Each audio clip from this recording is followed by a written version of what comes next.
And now Jupiter in the 11th house in Virgo. In this video, we'll go over all the ins and outs and the nuances of this placement. And even more importantly, we'll look at how it works in a real life scenario, taking the example of Mike Patton. I hope you know who that is, but we'll talk about that later. So the first thing you want to do to understand Jupiter in the 11th house in Virgo is just to understand Jupiter in the 11th house. And then the second thing will be to understand Jupiter in Virgo.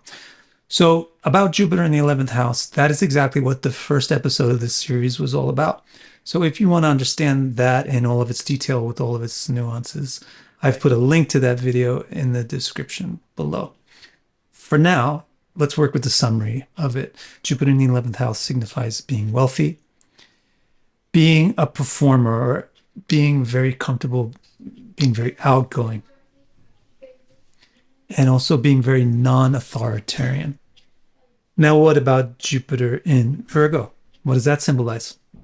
I've also done a video about that in detail, so if you want to know the nuances and details on that, I'll put a link to that video in the description too. But again, for now, a summary will suffice.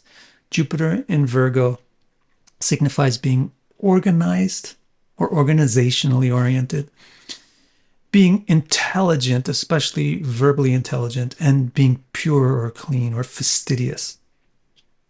Now, we almost know what we need to know to understand Jupiter in Virgo in the 11th house, but there's one more important part of the puzzle.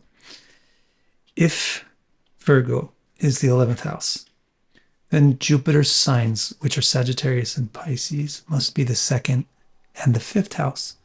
Therefore, if Jupiter is in Virgo in the 11th house, it means the 2nd Lord and the 5th Lord are in the 11th house. So what does the 2nd house symbolize? It symbolizes everything that supports us and gives us stability, and it symbolizes in particular our knowledge. What does the 5th house symbolize? It symbolizes our creativity or our expressiveness, and it also symbolizes our intellect. And what does the 11th house symbolize? Performance, talent, and the ability to make profit. So how do you connect the dots between these symbolisms? It's fairly obvious. First of all, the 2nd house is knowledge, the 5th house is intellect, so they're probably very smart. And also the 2nd house being knowledgeable and the 5th house being creativity, while the 11th is about talent and performance, means they probably know, they have talent, they probably know how to perform. So now that we've done this background work, we can just put these 3 sets of symbolisms next to each other and see how the dots connect between them. For example, Jupiter in Virgo is very intelligent, and the 2nd and 5th lords in the 11th house is very knowledgeable, so that's how the dots connect.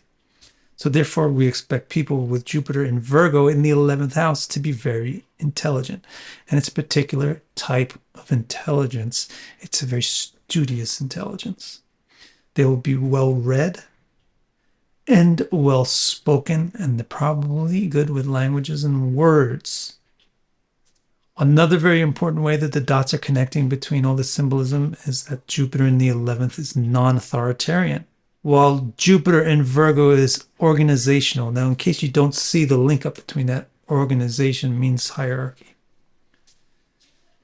So they have a non-authoritarian approach to hierarchical structures. What this means, and the best way to express it in my opinion, is that these people are reformers. They reform structures. They reform the ways of doing things. They improve on the ways of doing things because they don't just copy the way somebody else did it. They do it in their own way. They are very DIY, we can say. So they don't wait for somebody else to come and show them how to do something. They figure out how to do it themselves. Thirdly, a third way that these symbolisms all connect their dots is that the Jupiter in the 11th is a performer, and the 2nd and 5th lord in the 11th house is talented for performance and arts. So we would expect somebody with Jupiter and Virgo in the 11th house to be talented, and I mean artistically talented, and I particularly mean good with words. Now, it's very important to look at the theory, which is what we just covered, in actual application in the real world. So that, first of all, just to put a face on some of these ideas, which could otherwise be somewhat vague. Mike Patton is the example. I hope you know who he is because he's an extremely good artist. But you might not know who he is because he's an extremely underground, or maybe not extremely, but he's an underground artist. So he really well illustrates the intellectual side of Jupiter in Virgo in the 11th house because he's a geek. He's really studious and very, very detail oriented and into all the little technical aspects of things. Also, he really well illustrates the reformer potential of Jupiter and Virgo in the 11th house because he's a punk rocker.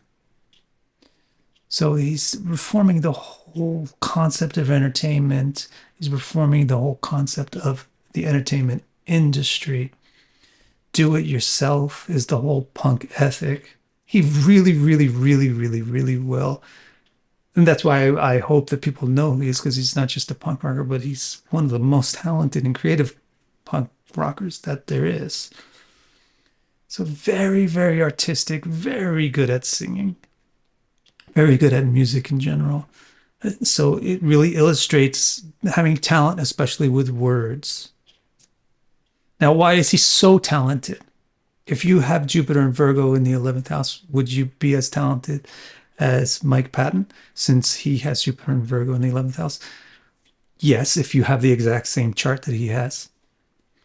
Because Jupiter and Virgo in the 11th house might sound like it's pretty exacting, but actually it's just a small part of the whole picture of the entire chart.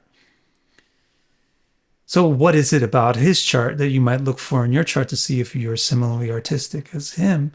Well, he has the fifth lord in the 11th house, and the first lord in the fifth house, and Venus and the moon in the third house.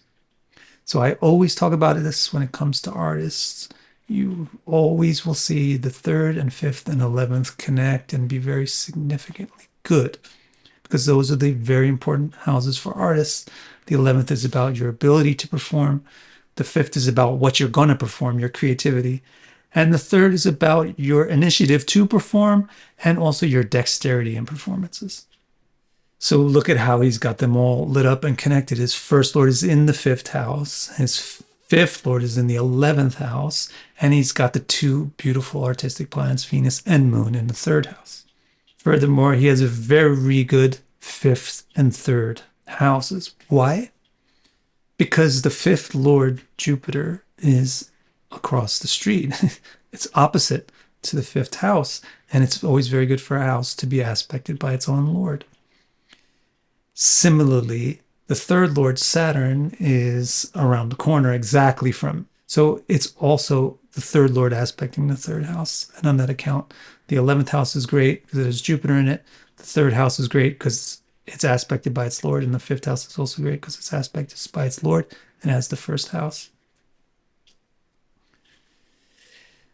What about his punk defiance? If you have Jupiter in Virgo in the 11th house, are you going to be all kind of punk and defiant as Mike Patton? Probably not, unless you have a lot of other similarities with him also. So for example, I know you have a Scorpio ascendant, but do you also have a Capricorn moon with that Scorpio ascendant? And with that Capricorn moon and Scorpio ascendant, do you also have an Aquarius sun? Because that is a particular lineup which makes somebody very countercultural. One more really important thing about his chart and his punkness is he has a debilitated Saturn as the third lord in the sixth house. And it's aspecting his Venus and his moon in the third house. So he is not a cooperative type. He's not an easy type. He's not a pushover type. He's a tough dude. Now, I think you can see how important it is not only to understand the theory, but to understand how it gets put into practice in an actual chart. The theory is something like a seed. And the way you grow the seed is similar to how that particular placement fits in any individual chart. If you want to understand the whole context of your chart, the soil in which your interpretive seeds grow, then visit my website, vicdecara.com, and click Readings. My complete chart report explains each and every nook and cranny of your chart and will keep you occupied in self-discovery for years. I also have 2 groundbreaking new reports. The first of these, Your Nakshatra, organizes your active nakshatras in order of their importance to you and presents the fundamental interpretations for the planets that occupy them. The newest report, Star Strength, uses a system called Tara-Bala to unfold 90 interpretations of the nuanced relationships between all the planets in your chart, which paints a rich and detailed picture of how your various strengths cooperate or compete with each other. Order these or any of my reports and accelerate your journey to deeper self-understanding.